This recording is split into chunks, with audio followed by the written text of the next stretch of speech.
ناكل دي يا دكتور ولا ناكل دي؟ طبعا ده سؤال بيجيلي كتير، يا دكتور انا اكل حلاوه المولد ولا ما اكلهاش؟ وايه اللي اكله من حلاوه المولد بحيث انه ما يضرنيش؟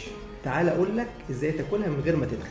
اول حاجه نختار الحلاوه اللي فيها كميه سكر اقل وفيها نسبه مكسرات زي السمسميه، الحمصيه، الفوليه، ودي بتمدني بالطاقه نتيجه ان هي فيها نسبه دهون غير مشبعه عن طريق المكسرات، وكمان نسبه السكر فيها قليله. ناخد بالنا بقى ان الملبن بيبقى فيه نسبه سكر اعلى، ودي من الحاجات اللي ممكن تخلي الشخص يكتسب ويتخن وقتي، يعني بيتخن كل ما بياكل سكريات زي دي بيجوع ويهبط ويتخن اكتر.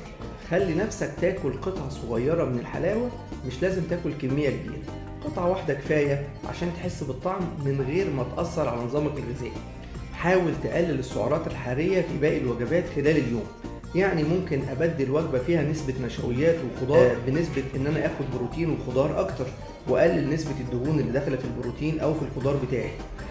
بعد ما تاكل حلاوه حاول تمارس شويه رياضه، يعني نحاول نعمل اي مجهود رياضي، مشي، جري، هروله بسيطه، نحاول نطلع سلم، ننزل سلم، لان ده هيبدا يحرق لك او يساعد في حرق السعرات اللي دخلت عن طريق الحلاوه.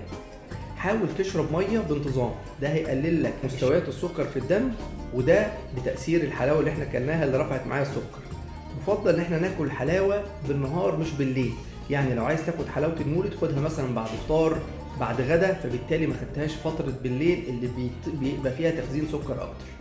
ركز دايما على البروتينات والالياف اللي بتاكلها في الوجبه، عشان ده بيخلي امتصاص السكر يقل، يعني انا فطران وجبه فيها بروتين اخدها بعدها، فده بيخلي امتصاص السكر عندي يقل. بكده تقدر تاكل حلاوه المولد من غير ما تحس بتأنيب الضمير، دايما باعتدال وحافظ على صحتك، لان حلاوه المولد لو زادت عن الحد هتقلب للضد وهتفقدك اللي انت بتعمله في الدايت.